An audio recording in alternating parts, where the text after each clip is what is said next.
Good day, everyone, and welcome to the Medium's Porch. I am your host, Kathleen Boldt, and we are here to bring you the process, privilege, and power of spirit communication by speaking with mediums from around the globe. And today we bring you another guest. Before we begin, I'd like to just remind you what we're doing here. This is a Lily Dale Assembly supported program. We post on Facebook, we post on YouTube, and then you'll also find these posts on my personal page on Facebook, on my personal page on YouTube, and in my Facebook professional page. So you'll be able to find these on my website and other people's websites as they are interviewed. So welcome, and know that this program is here for you all week long, the Lily Dale radio program. And we post these videos for your enjoyment and your education. And I just want to go quickly through the list to remind you, since it's still early in the season, what's happening for our programming. We've got Nancy doing Enlightening Your Way Sundays, the first and third Sundays of the month at 7 p.m.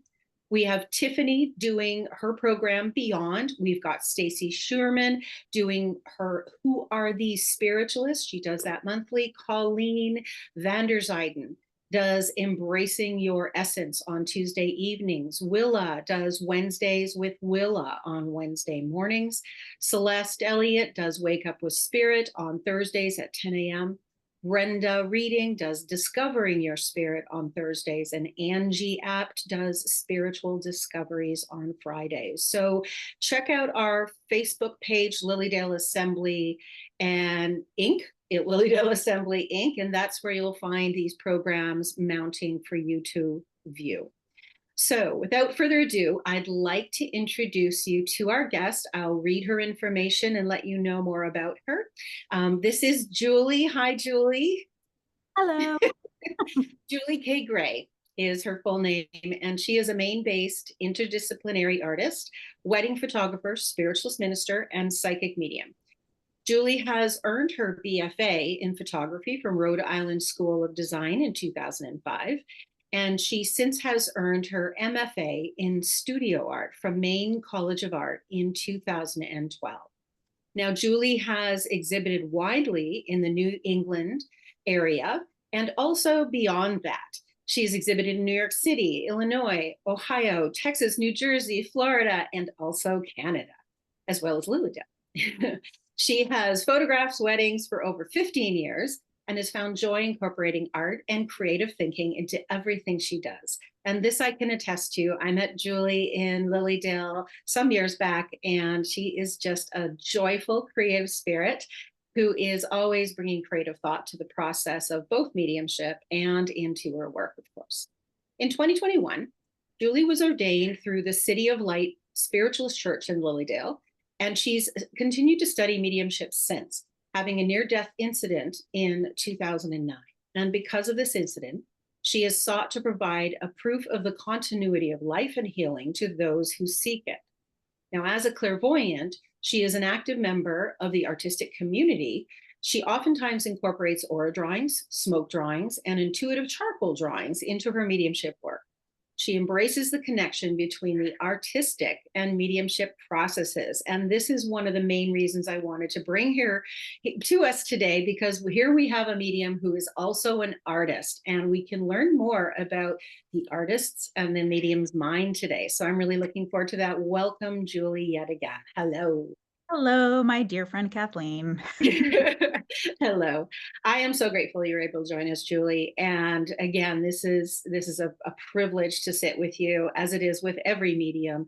But it's such a wonderful thing to sit with those that I feel are kindred spirits. And one of the things I like to ask mediums is, how did you come to this? What calls you, more importantly, what calls you to mediumship again and again? Because, we can have these experiences where we have the near-death experience and we're profoundly influenced by that, but you have turned this into a spiritual quest for yourself. So tell us more about what draws you to mediumship. To be honest, it's just the healing that can come from it. Letting someone know and giving them proof that, this we continue on after the change called death is just so important to me. I remember having my first reading that really, really resonated and provided that moment for me. And I was just like, what is this? You know? It just provided so much hope and healing. And I just really love to be part of that process, kind of on the other side, working with spirit. So yeah, it's all about the healing to me. And so that healing is adding something to your world as well, right? So you're speaking of healing in regard to helping and supporting others. You're finding healing yourself. Is that right? Oh, absolutely. Absolutely. Because I'm still surprised by it as well. You know? Oh, I know. I can totally relate to that. Yeah. Yeah. And so this reward of receiving healing, do you find that it's something that happens as an incident that you're unaware of, or is it something that your mind can actually process, or is it a combination of both? Um, I think it's a combination of both. Yeah. Yeah. Yeah. I don't It's really, okay. yeah. Yeah. Yeah. I think it's a combination of both. I mean, to be honest, I don't really claim, I still love doing mediumship and learning constantly because, like, I don't claim to have any definitive answers myself. And I just love to be so surprised that it's ever evolving. And sometimes I will be surprised that my answers will change over time too. So there are stages. I've talked to a lot of mediums and they talk about the stages of development within their mediumship. Oh, yeah. So do you recognize that in yourself, and how did that unfold for you? Well, I would like to think that I'll always be aware of stages and that there is no top of that staircase. There's of the steps that you're climbing constantly. It's just a never-ending spiral staircase up.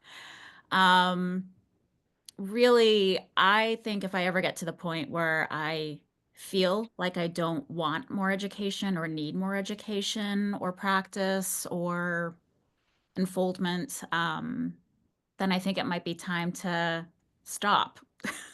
Interesting. Yeah, because I Yeah. know there are some mediums out there, and you've probably encountered them as well. Like a lot of careers and businesses and things that people do with their time and energy, is they get to a certain point, they arrive, right? Like in the case of Lilydale, right? In Lilydale, I became a registered medium. But does that mean I am top-notch medium? I never have to do anything. I am the expert. I never have to learn another thing.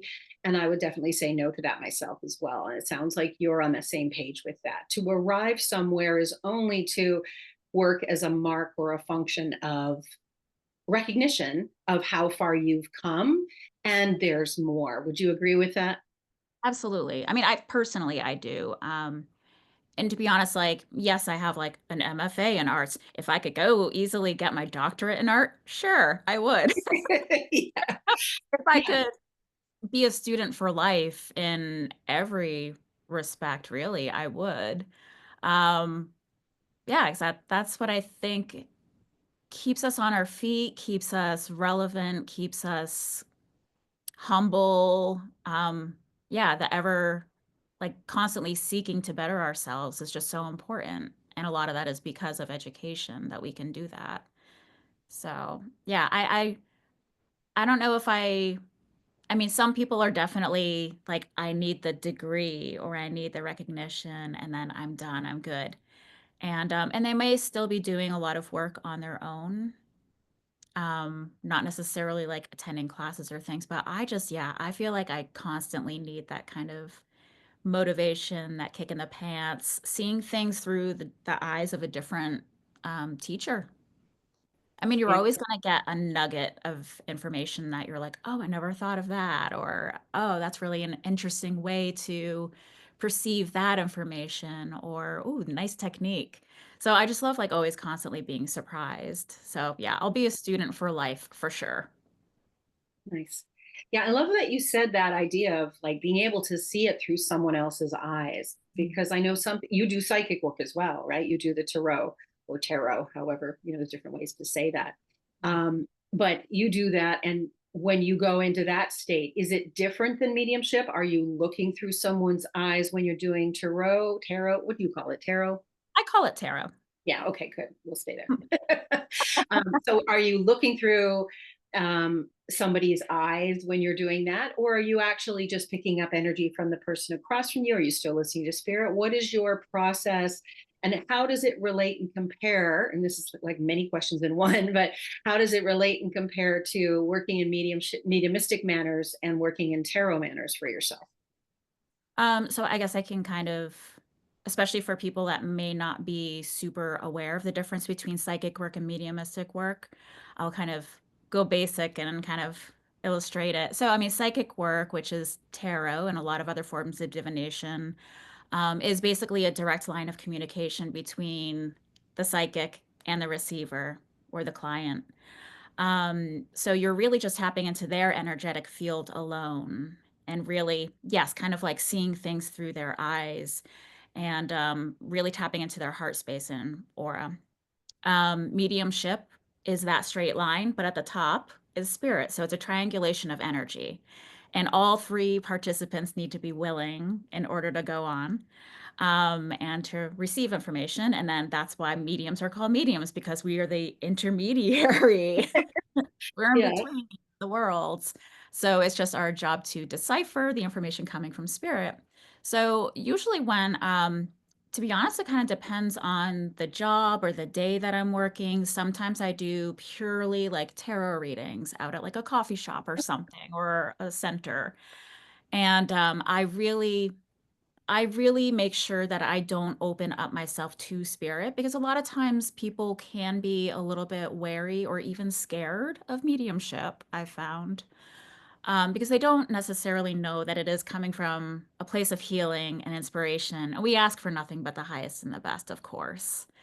Um, so sometimes people think psychic work, tarot work is easier and, maybe a little easier on them, a little less scary to get into. So I do make sure that I just work within their auric field in that instance. Um, in my private practice here in Maine, I do a lot of combination readings, which I love and I find are my favorite. So it basically starts off with tarot, and then we ask for spirit loved ones to also join in. And literally, whatever we are talking about in that moment, like I'll pull a card and right away I'll have a spirit kind of pop behind the wall and be like, oh, hey, I have something to say about that. Nice. So, Yeah. then I bring through evidence like, okay, there's a woman wearing this kind of jewelry and her breath smells like cigarettes, you know, and they're like, oh, that's grandma. So clearly grandma has something specific about what we're talking about right then and there. So I like working in that way the most because a lot of times people also do feel like they want like a fix my life reading. Yes. Yeah. Specific, they want specific answers to questions of things that are really relevant going on in their lives right now. So I do like to address those things, but leave the door open to spirit because spirit always does show up and they want to talk and they have their opinions about what is on the client's mind for sure. Oh, for sure. And I'm sure they've been paying attention, even if you don't ever bring them in a reading, right? They're paying attention. And I also love watching you talk about what you were saying there when you were talking about that process. You were getting very lit up, like your energy just lit up, because I can relate to that in the sense of how special it is for the client, but as well as us as readers to see that confirmation. So, yeah, we know spirit's there. We know there's energy transference between people because of that. And we can do these exchanges at the tarot level or the psychic level. But isn't it grand to be able to have something like tarot, have the message there, and then be listening without any preconceived notions, not knowing what's coming in, not having any agenda, and have someone come in from spirit and say, oh, yeah, and that this is the same as what you brought through in the cards. I mean, that confirmation, we need that too as mediums, wouldn't you say? Absolutely. Yeah. Absolutely.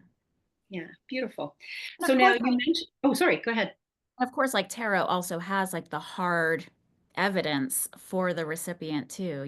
The symbols used in the card are right there for them on the table. So when you do bring through a message from the loved one, there's also that validation of like, oh, that would be the person that would have that opinion, of course. And we are definitely talking about this because of the visual evidence that's come through. So I love it. It kind of works on different levels of confirmation for the recipient.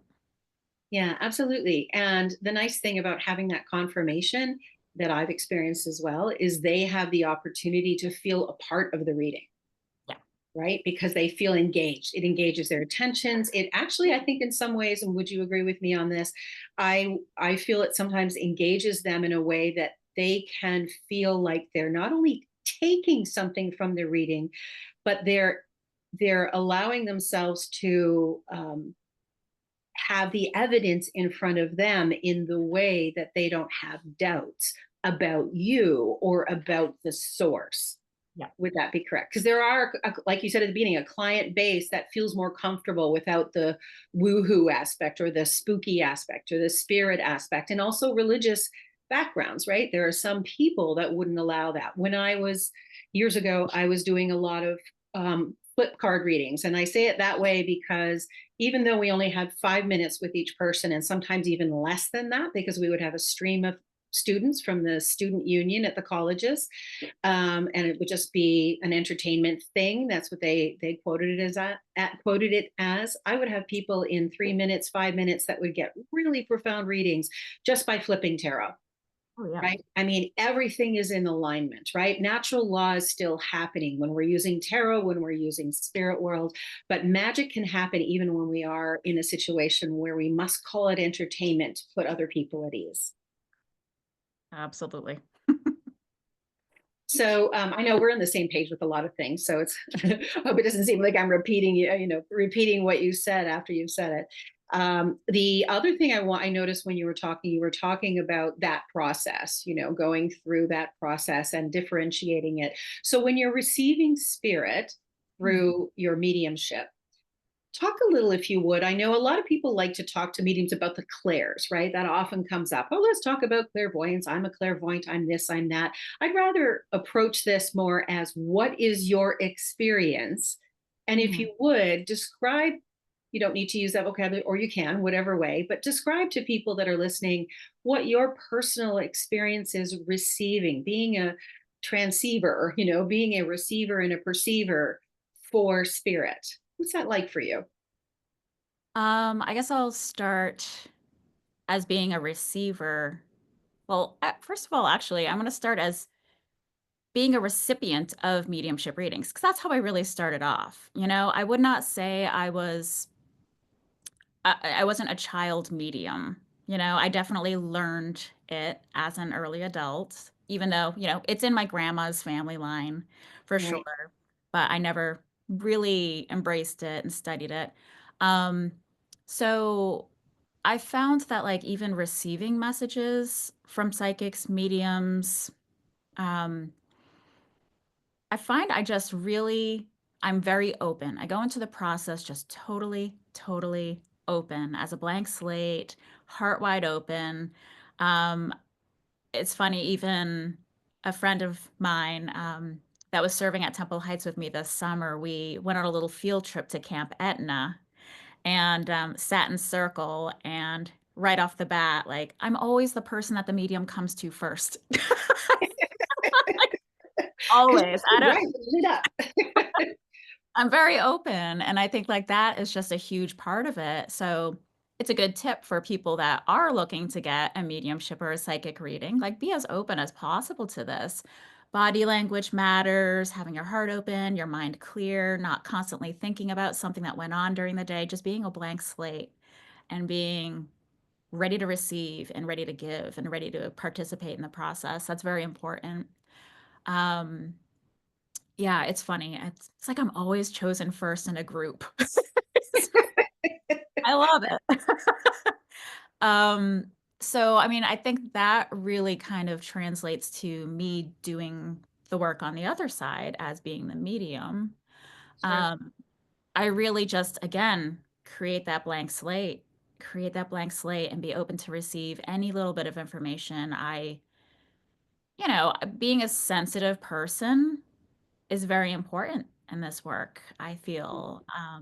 Growing up, I was absolutely teased about being too sensitive, Oh, crying too much, yeah. feeling too much, being too sensitive in that way. But, that's all part of the sensitivity that is needed as a psychic or a medium to be able to receive any information. Because really, like, I don't visibly see spirit very boldly. Yes, kind of transparently. I get impressions, but I would say it's definitely more of an impression. Like there's a figure right here, and then you kind of tap into it using the other senses, the other clairs. Personally, I don't. It's not like the sixth sense for me. You know, I don't see dead people in that respect. Mhm. So really, I lean into my sensitivity entirely and just like slight impressions that I might feel in my body. I might feel um, something in my gut. I might feel something in my head, like a blow to my head, and know that they passed from either, a stroke or blunt force trauma to the head. So you really have to be so in tune with yourself and sensitive and open and ready to receive and also be okay with not getting things right 100% of the time because spirit is also giving you this information and they're also trying to figure out how to do this properly or most efficiently as well. So the information is always correct, but sometimes our interpretation of it can get in the way. So it's always a learning process in that respect as well.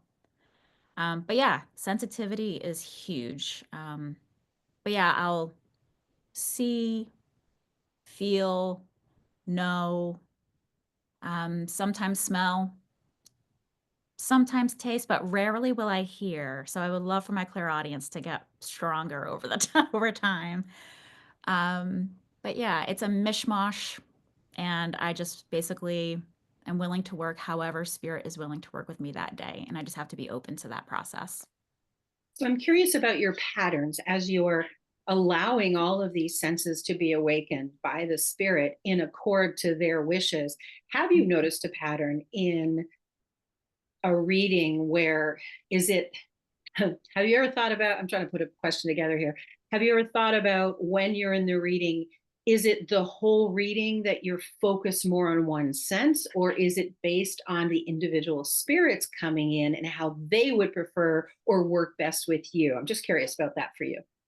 I think it's not me guiding it. I think it's spirit guided for sure. Because sometimes someone will say something and then I'll literally get the impression of like, oh, spirit's saying this, or like, okay. And sometimes it'll just be an impression, or I'll see flowers, which have certain meanings to me, or.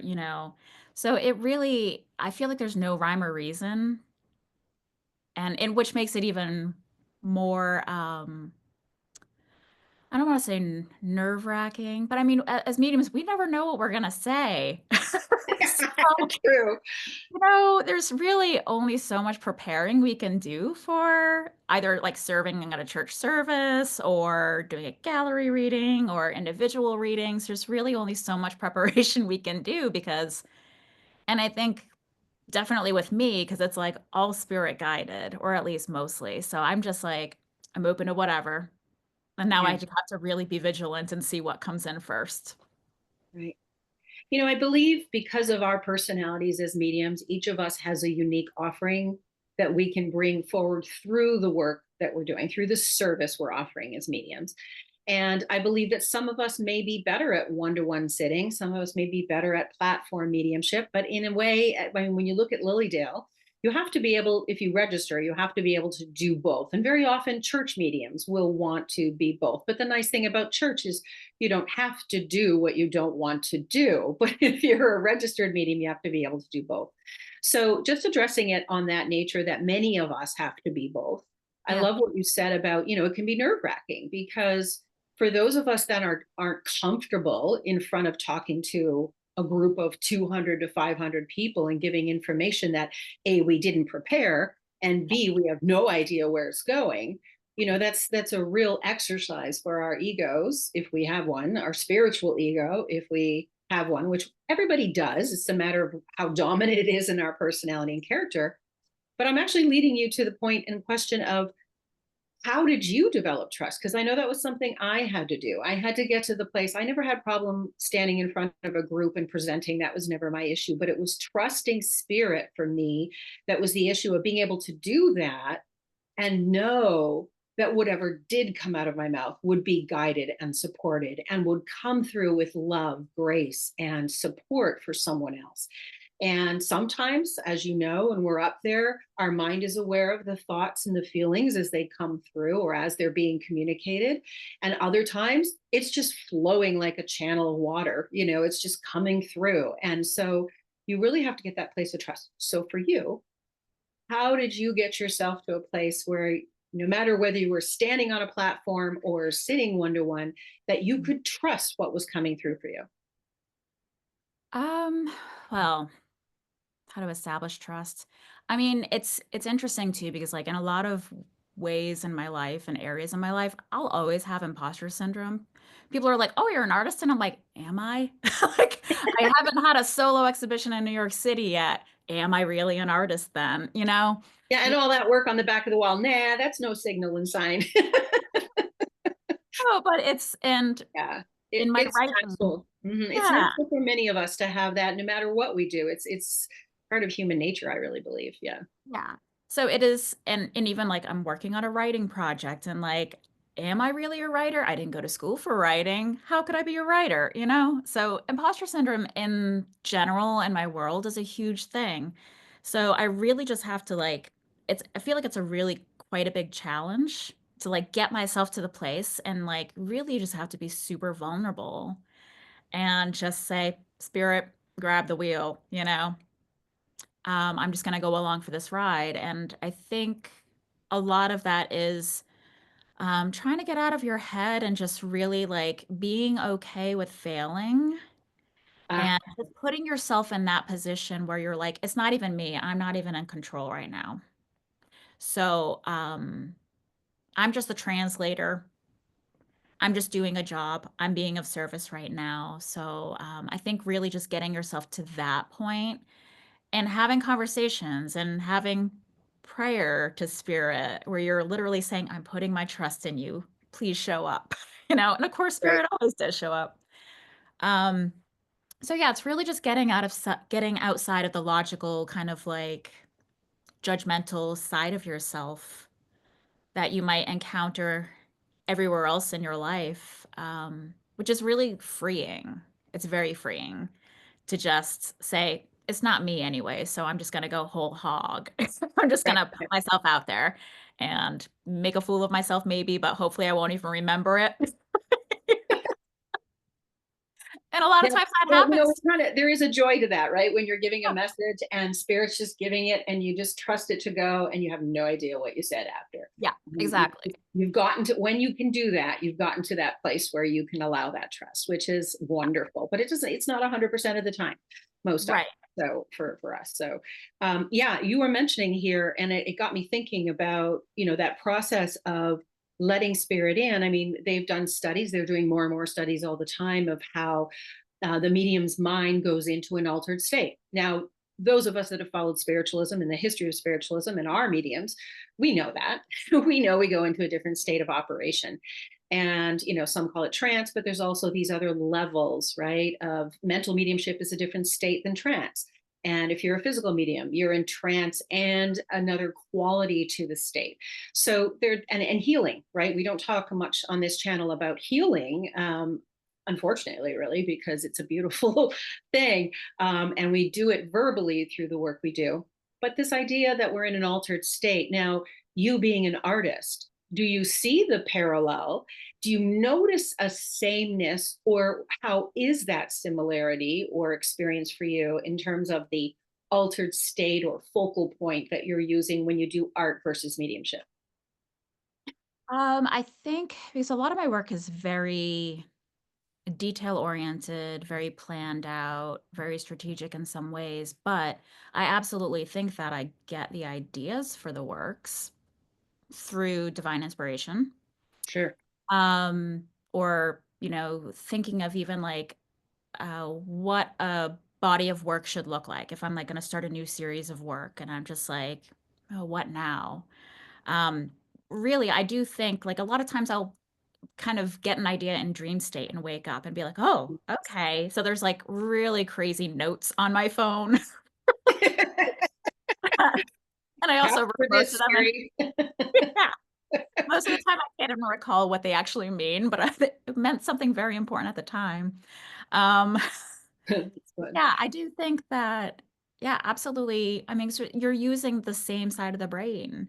You're using the right side of the brain with a lot of this work, mediumship and art. Um, so really it's all about like creative thinking. Yeah, and I think a lot of that is just kind of not necessarily creative thinking, but it's creative divine inspiration.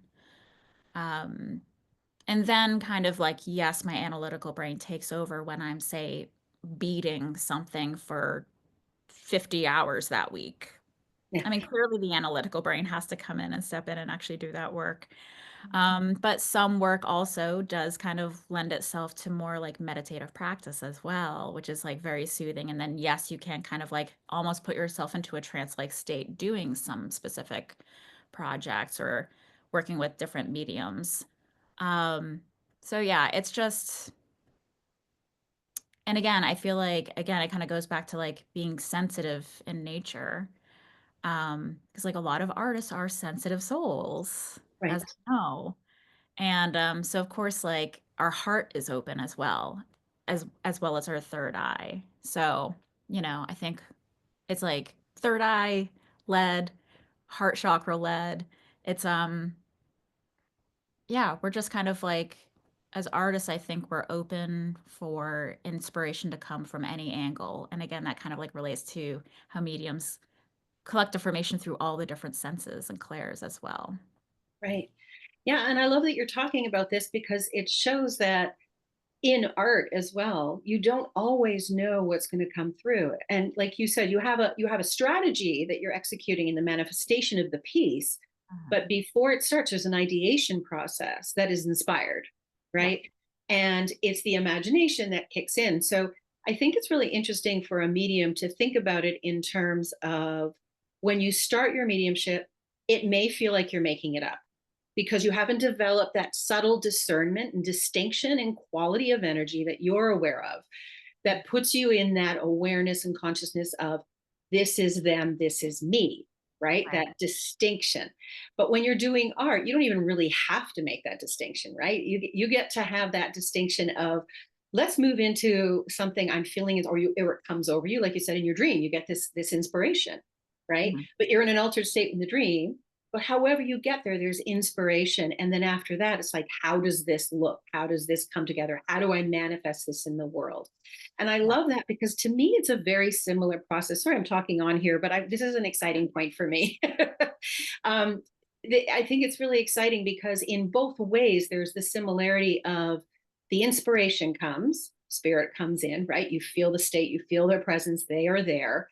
The idea for your project comes in, or even like the unfoldment of a concept, right? And then it's like, now how do I get it out? Exactly. It's all And translation. spirit can guide you right through that and give you more inspiration graphically or image wise, color wise, or with mediumship, they'll start leading you into the conversation and the words. But again, like art, how once it's delivered, it's no longer our responsibility. Yes, we have to be responsible, right? About how we manage ourselves in preparation and how it does get delivered, even though sometimes spirit's delivering it, we've worked ourselves to a place where we only have intentions of ethical, production of information. And we have our intentions and spirit works with us through that. However, when it comes out, once it's out and received or viewed in the case of art, that now gets another level of interpretation and absorption that either triggers and opens healing opportunities, inspirational opportunities for them. And that is outside of our control. So I think it's interesting how art and mediumship are qualities that the sensitive, like yourself, are able to navigate through very fluidly Mm. because of those similarities, because it allows us to be in a higher altered different place than our everyday function. And Mm. we're being inspired and surrounded by the spirit that is always there anyway. We're just allowing ourselves to receive. Yep. Okay, so that's my little platform speech on this subject. What are your thoughts on what I said? Is there somewhere Yeah. this is taking you or ideas that you have about that?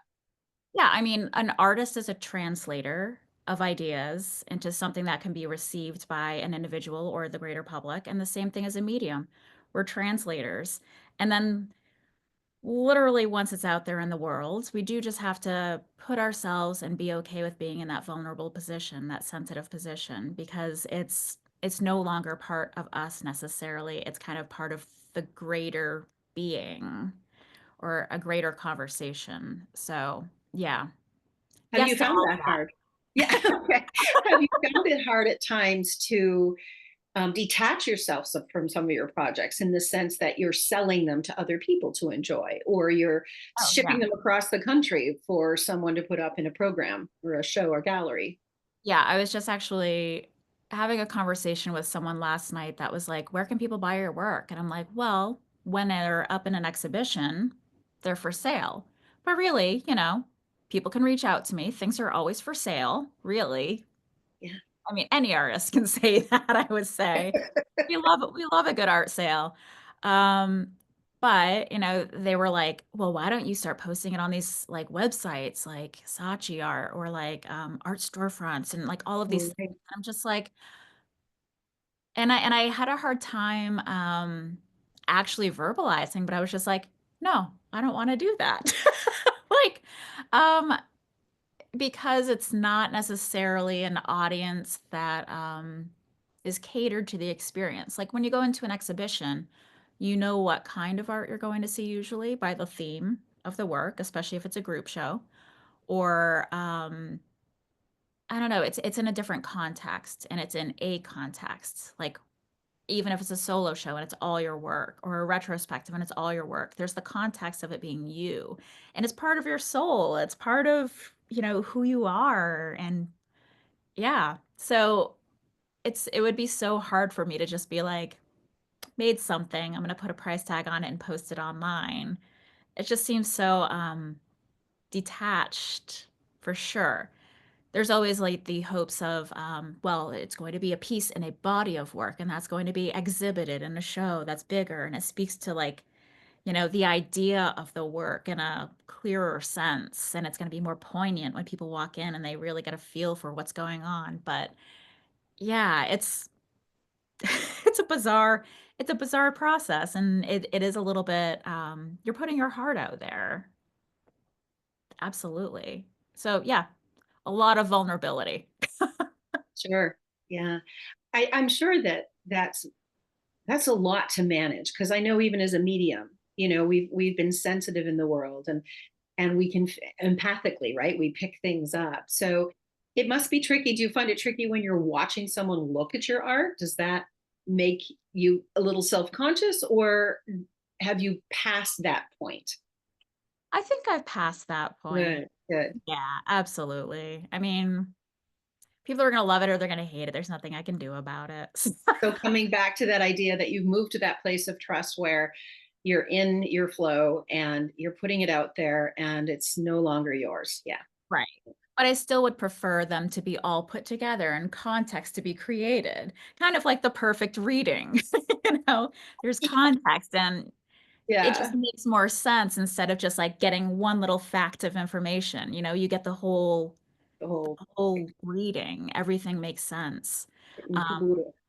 yeah. So now I see behind you. Mhm. Now this is the nice love. One of the things I love about your work is it takes you in so many directions, and yet you can see a theme that runs through it. So I'm showing people here to pay attention to what's behind you at this moment, because we have a high range of a variety of media. As you said, interdisciplinary artist is what you define yourself as. And right behind your head in the dark colors, we've got your cakes. Yeah. Tell us a little bit about that. That is a more recent project, since you have so many behind you. And if people can focus behind her head there, she has some. There we go. We've got the cakes all decorated there. Tell us a little bit more about that. So with those cakes, I was really, well, in general, my work is about mortality, very much inspired by the near-death experience that I had in 2009. Um, so it's about mortality. I do appreciate a lot of kitsch too, because I feel like with a and heavy topic, you do need to be a little bit lighter and brighter in the way that you might present these I don't know, kind of heavier topics. So yes, there's a lot of bright colors as well behind me and like paper mache things, which are ridiculous. And yep, I consider myself a Fun. serious artist, but I make They're paper fun, right? mache. And yeah. Yeah. The black cakes in particular were kind of inspired by Miss Havisham from Great Expectations. Okay. Yep. So, she just is so deep in mourning and grief. Where she has her wedding cake. She was stood up on her wedding day, if people are not familiar with the book Great Expectations, where her wedding cake is still there decades later, just like decaying and rotting. So it's my kind of take on grief and the mourning process, but also cakes obviously are celebratory items. We have them for birthdays, for anniversaries, for other celebrations. And, in a way, I do think, it's people call the party after someone passes a celebration of life. Um, so kind of speaking about like, yes, death exists, but we need to celebrate what was there before. And yeah.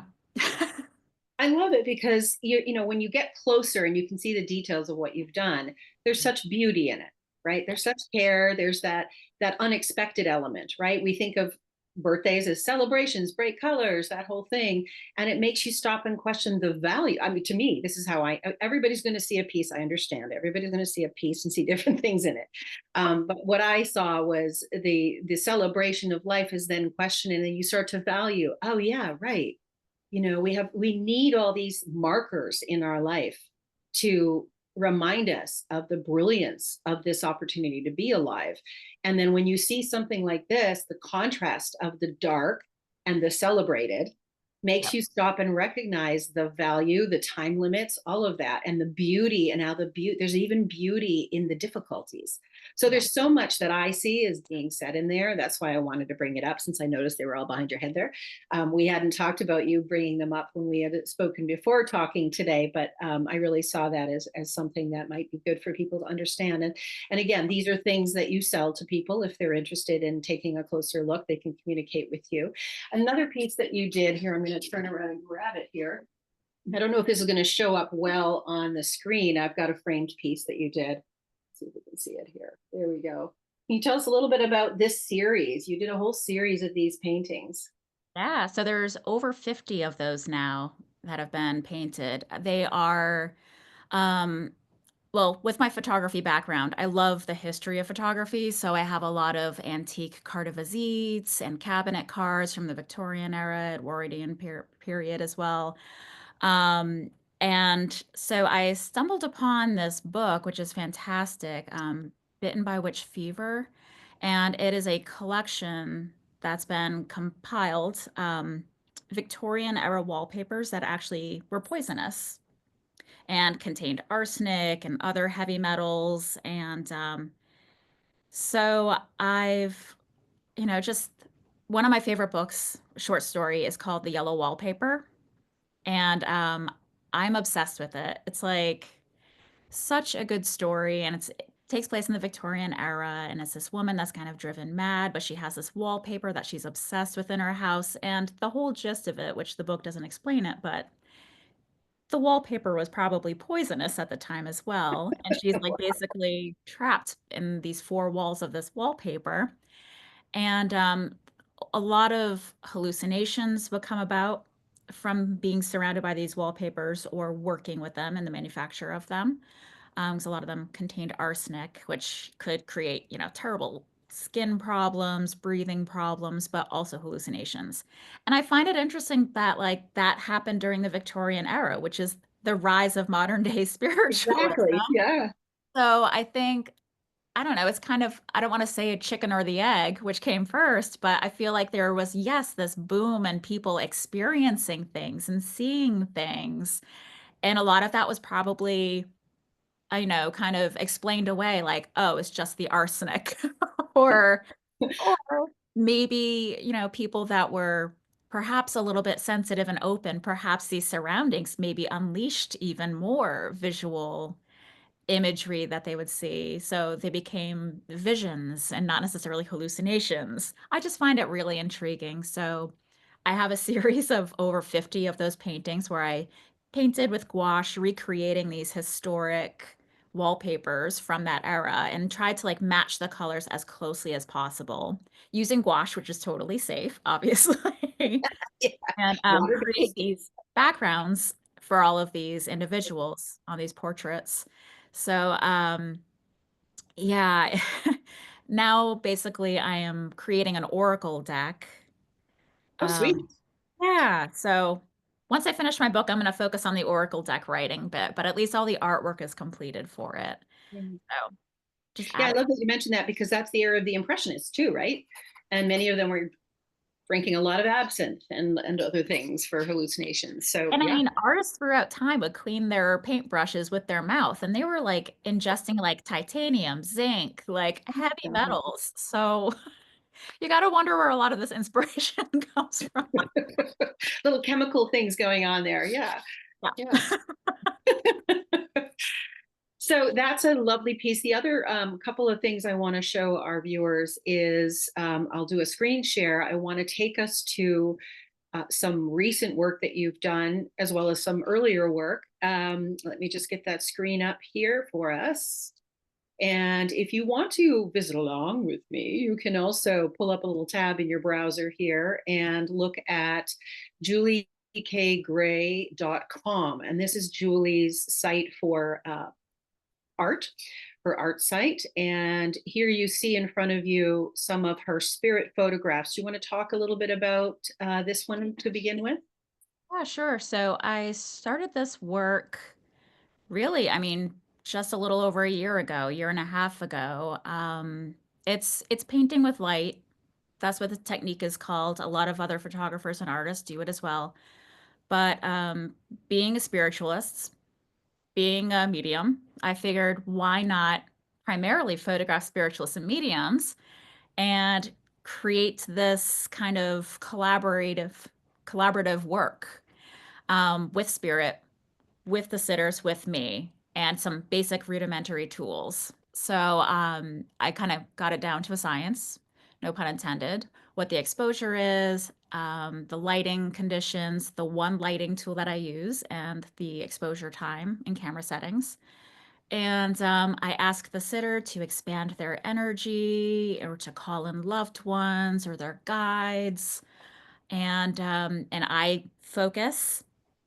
I grab my tool and I basically just kind of paint with light in and around on top of their faces within their auric field. And a lot of times, some very interesting things can happen, and they can never be recreated, which is wild. Now, these you when you first began this process, you did some on yourself to experiment, and then you ended up in Lilydale. And if I remember correctly, this is one of the ones that you did at night at the outdoor stump area of the grounds of Lilydale. Is that right? Yep, it was right towards the beginning of the path down to Stump because the trees kind of shaded, so even if there was a full moon, it would be still really dark, and there was very little light pollution to contend with. And the path down to Inspiration Stump, I mean, that's already a really sacred space. People are already kind of like gathering their energy before they enter the actual sacred space that Inspiration Stump is. So, um, yeah. So the light gives us an opportunity for spirit to come through. If spirit wants to do that. We do have, if you can see my cursor there circling around, we have a green face there that seems to be seen by a lot of people that look at this picture, right? Is there anything else that you've seen in there that I'm missing there that is important to you as the viewer, as the artist? I really love the gesture that Leslie has in this image Okay. too, kind of like, peaceful hands, kind of healing hands, and it almost looks like a half sphere over her, kind of like the world almost, as if she's like trying to heal the world. Um, and yes, of course, the face kind of like coming in overlaid on top of hers is very poignant. Um, yeah, it's just wild. You never really can tell. And sometimes, I'll be reviewing them literally on the back of the camera because nothing happens in Photoshop. It's all in camera in the moment. I'll be in the woods at night with people, and we'll be looking at them and we're just like, oh my God, or whoa, what is that? So we're always constantly surprised about what happens. And just image to image, they're so very different. And I'm literally, I'll take about like maybe 1 to 2 dozen just kind of clicking and moving intuitively around the person. And it's just striking how different they are from one another. Do you find they change over time? Because I know when I was doing it with you, when I saw what you had done on the little clips that I got to see in the digital camera, Yeah. I was seeing things, and then I was seeing things. I was seeing emergence of shapes and forms in the light. And then when it got printed later and was larger and I looked at it more closely, I didn't see the same things, but I Mhm. saw other things. Do you find that is that, do you believe it's more of a function of the viewer or more of a function of the actual image changing? Yeah, that's interesting. I think it could be a combination of both, to be Okay. honest. Yeah. Um, a lot of, I mean, like if you get like an intuitive charcoal drawing done in a reading or something along those lines, or a smoke drawing, a smoke reading, and Yeah. the particles are said to be able to move and change over time. So Right. who am I to say that it's just the perception of the viewer, the owner of the piece, or if the particles are changing? Who knows? I have no answers, but I love the fact that, yes, the experience does change over time. Yeah. I'm going to show another one here to everybody. This one here has more reds in it. Talk a little bit about this one, if you would, Julie. Okay, so this is a portrait of my friend Brandy, and at this point she was, looking up, and she was literally calling in her guides Mm. and her spirit team. So she definitely feels like this is one of her guides kind of coming in and We're speaking with here in her the directly. green. That green face kind of looking down, and it's like the angle of their faces, it's meeting. So there's that one was one of those like, whoa moments And for again, sure. she's notice I love this arc of light around here too. And this little bit of light coming in around the third eye Yeah. area, or going out, depending which way that was actually going. Yeah. And there was one more. I'm gonna go ahead and get one more here Sure. for us. That was the one with Sam, if I can find it. There it is. Oh, yep. So, So right here, right? yep. Oop, Point of attention right here. yep. So, and this one, once again, she was calling in her team, her folks. And I mean, I definitely see like it looks like the profile of almost like a skull, a red skull coming in and looking directly at her, kind of as if, and it's very metaphorical. I mean, death is speaking to her, kind of as cut and dry as that. So I feel like this is kind of like a beautiful illustration in a way of like what mediumship is. Obviously, it's not a beautiful, lovely looking face. It's, kind of like Grim Reaper-esque, but for people that work in like tarot, a skull isn't necessarily a scary symbol. It's a reminder of death and the circle of life and, the Yeah, death and card. other cultures, right? Other Southern, Mexican cultures and other cultures revere the skull as a start of life. So, yeah, beautiful. You also took several pictures and self portraits in Lilydale years ago, and I love these. These are your self portraits as a ghost. So we are here. We have the bench at Lilydale, and you've got yourself sitting there.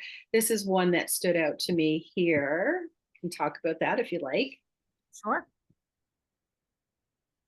So, I was very, very grateful to have received a grant from the Ellis Beauregard Foundation in Maine, as a travel grant. And these grants were all awarded to us right before COVID hit. Oh, I didn't know that. Oh yeah. They were awarded to us at the very end of 2019, and I think in December of 2019.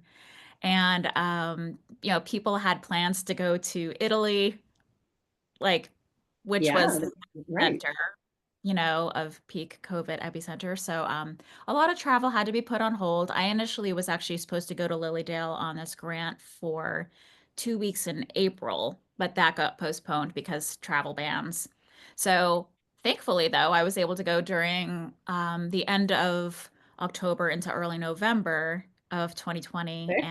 And so this photo right here was actually taken on Halloween night with the light of the full moon. So there's no flash being used. That's all lit by the full moon. And just like the trees were so bare that the light just came right on in.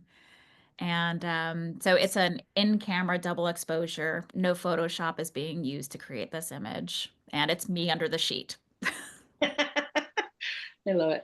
I love it. This is another of my faves too. And you had this on display and for sale, I believe, too, when you were at the artist in residence at Sacred Grounds this summer.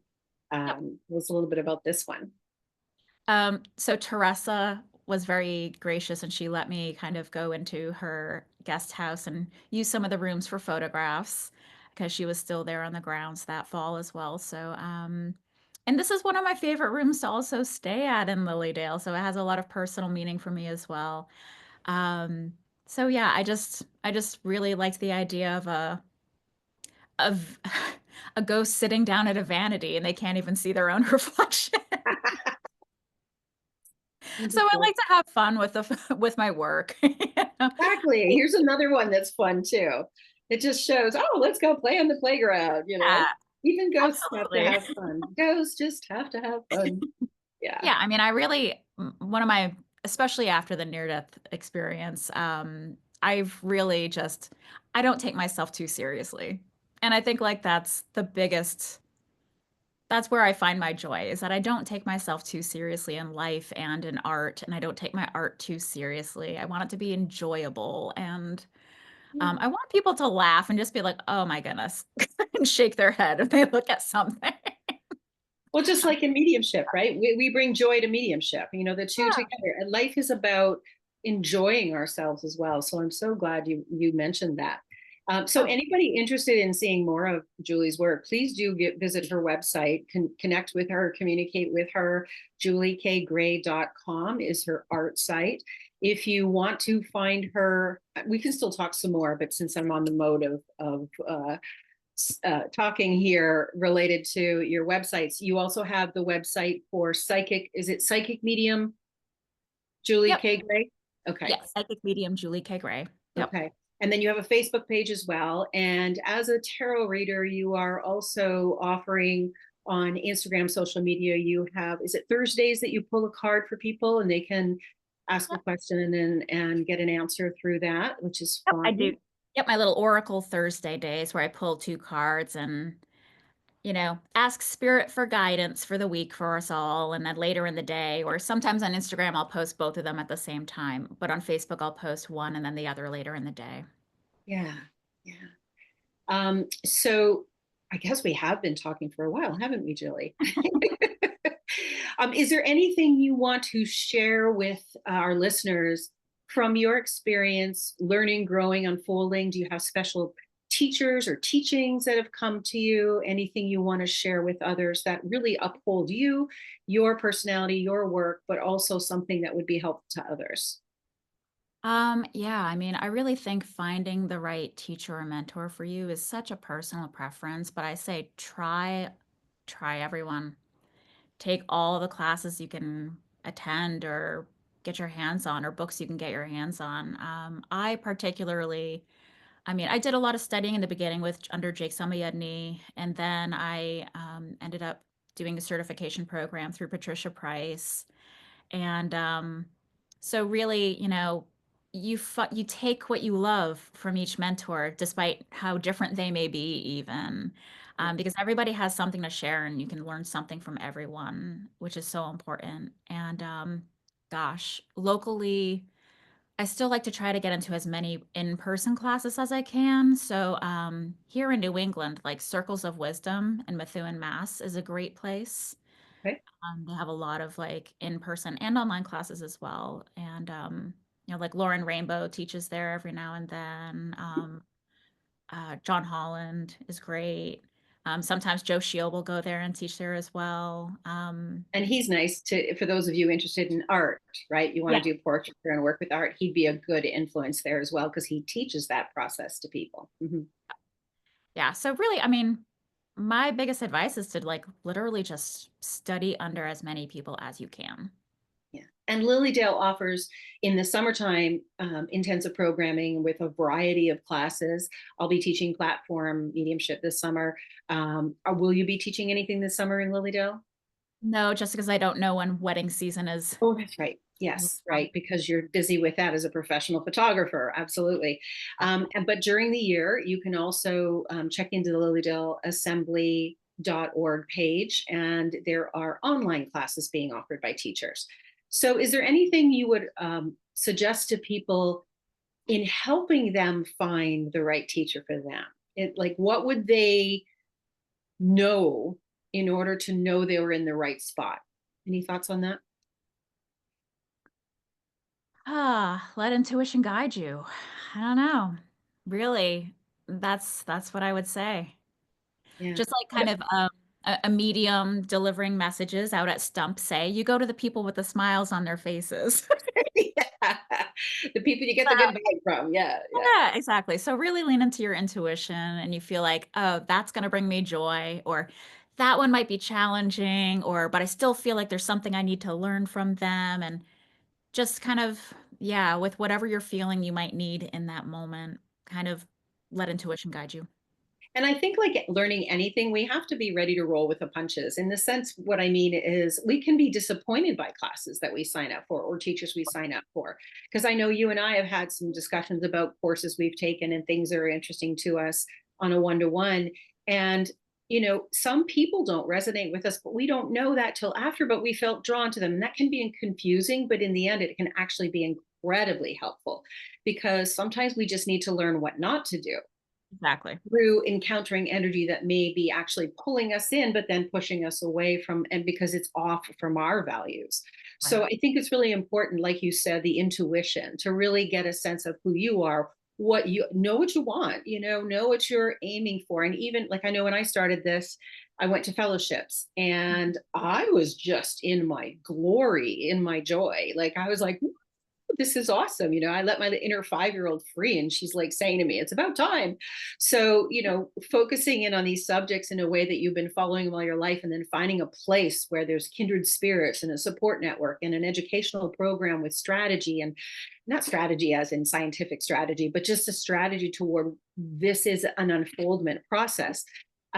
Was just really remarkable for me. And so, like you, I know I've known you for a while now, and I have seen you out in Lilydale at the stump a lot, not just working, but observing.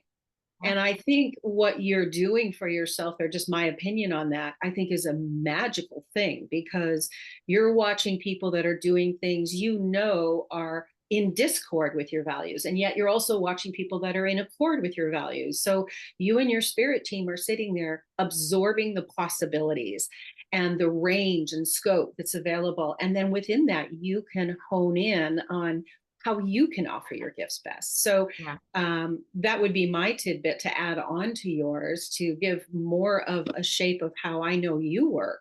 That you are unfolding continually and that you do admire mediums and hold them not on a pedestal, but as equals that are learning, growing, unfolding just as you are, each in our own unique way. So I'm very proud of you for being that person. And it's really nice to see mediums out there in the world that aren't giving up on the process, are open to expanding and deepening their trust, are willing to express themselves through their art and through other media. Right. I think there's so many places we can take this. Not everybody that has low intuition has to become a medium. Right. Right. So we've got artist options there as well. So beautiful. Absolutely. So everyone, we could probably talk on and on and on because I love talking about this subject of art and mediumship together. But I want to let you know, Julie's fabulous, as you can see. You can reach out to her for psychic readings. You can reach out to her for medium readings, tarot readings, smoke readings, which woohoo, we haven't talked much about that, but that's that smoke goes in the air and you interpret it, that quality of energy as it comes through. And Collect sorry. it on the paper. Oh yeah, you collect it right on the paper. So then I end up like scanning or photographing the image and sending that to the recipient as well. But yep, it's basically scrying. Yep, a form of Yeah. scrying. Oh, I'll have to make an appointment for that. I haven't done that yet. As mediums, it's like my favorite subject, right? As a medium. So, oh, let's try that. So good. Also, and you have Reiki healing behind you as well. So you can offer that to people as well. Well, I look forward to hearing from you again. And by the way, listeners, Julie has some talks that she's done on the Church of the Living Spirit page. If you go in and look at their videos, Julie has presented some lectures, some talks, some good ones at that. So make sure you check that out as well. I'll put all the lists for everything we've talked about today in the body of the posting for this episode. And do tune in a couple of weeks, and we will bring you some more insights from another medium. So thank you, Julie, so much for coming in today. Thanks for having me. It's a pleasure as always. Absolutely. All right. Be well, everyone, and follow your heart.